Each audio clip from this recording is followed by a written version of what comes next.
Namaste. Welcome to Yoga Darshanam. Today I am taking you to the one of the very famous pranayama called Brahmari. It is also known as breath of humming bee.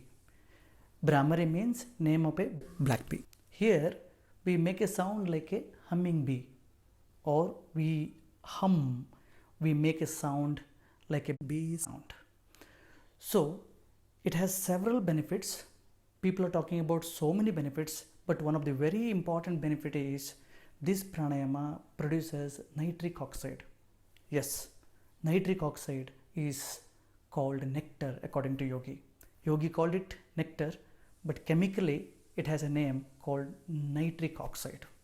This nitric oxide makes several changes in our body when you do this pranayama. This can be used as a post recovery after surgery, since it is promoting healing. So you can do this pranayama when you get any surgery, or if you are suffering from any wound internally, externally. This is one of the best pranayama, and this is one of the very important pranayama for sleeping problems, insomnia, because this is giving soothing effect to the nervous system. So you can do this pranayama 5 to 10 minutes before going to sleep, and it can do miracle. And in this pandemic situation, this pranayama can be a best pranayama, since this clears the mucus from the airways. This can be a best pranayama as a post-COVID recovery, or to get better if you are suffering from COVID issues. And this is also known as pranayama for stress management, because it is giving soothing effect to the nervous system. This is also one of the best therapeutic pranayama for heart problems and hypertension. Since this pranayama is secreting nitric oxide is acidic in nature. This nitric oxide expands blood vessels, so that is why it is very helpful for hypertension, and prevents any kind of blood clot in the cardiovascular system. So that is why this pranayama always people are suggesting to the heart patients and hypertension patients. This pranayama has almost zero limitations. Of course, if you are suffering from any ear infections like fungus infections, if pus is coming out, during that time you can avoid. And if you are suffering from migraine, during migraine attack you can avoid. Rest of the time it is very useful pranayama, since it is bringing changes in the chemical reactions, chemical activities in the brain. This is one of the best pranayama to treat migraine, but during migraine attack you better to avoid. And if you are suffering from tension headache, make sure you are not putting any tension while practicing this pranayama, especially on the forehead, in the skull area. You should not put any tension while doing this pranayama. How to practice this pranayama? Very simple. As I said, this is one of the very simple and easy pranayama. Anyone can do it. Let us understand how to do this posture, how to do this pranayama in a proper manner, in yogic manner. So this pranayama can be done in two different manners. One is using proper yogic postures.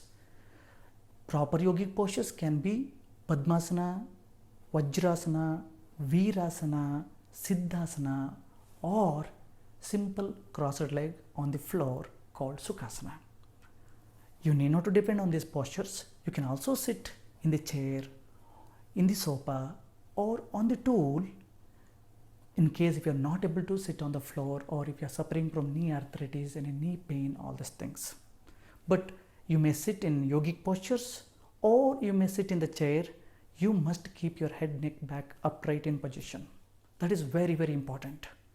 And when you sit in position for pranayama, you should keep your back straight, so that it should be perpendicular to the ground with normal curvature. Normal curvature means you must keep lower back curvature, and your chest should be lifted up slightly, and no tension anywhere in the body.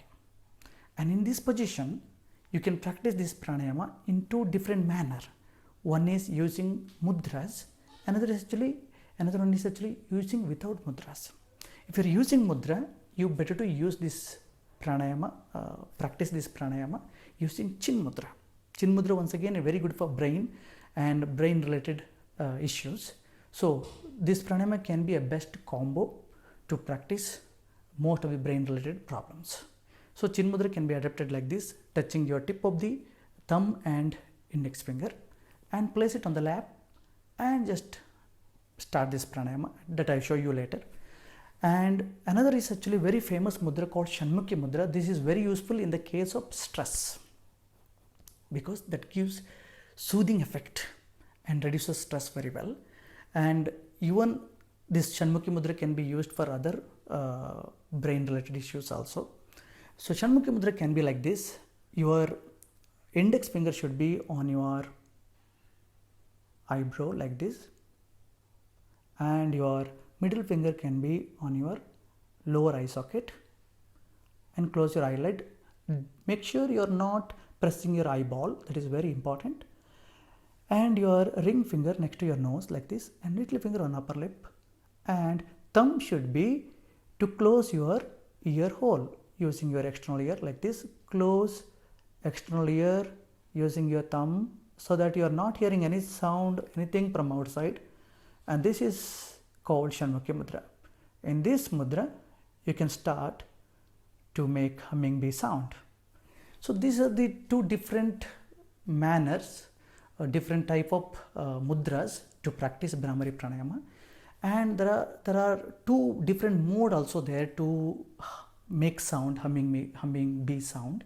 One is actually keeping tongue passive, and another is actually folding your tongue inward in direction and touching tip of the tongue to the hard palate. That is called Kechari Mudra. That is like this, like this. So you can use tongue as a passively, or you can use mudra or without mudra. It's all your choice. What makes you comfortable, choose that, and then start to make humming bee sound like this.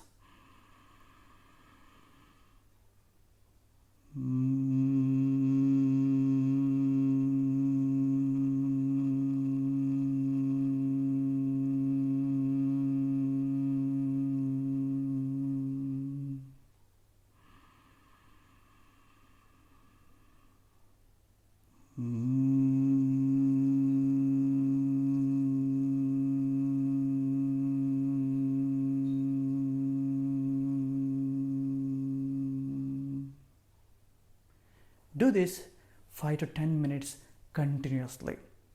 If you like this video, don't forget to share with your family and friends, because this is my small contribution and there is no cost to share. Let's everyone benefit from this video, and I will get back with another video. Till then, see you, take care, namaste.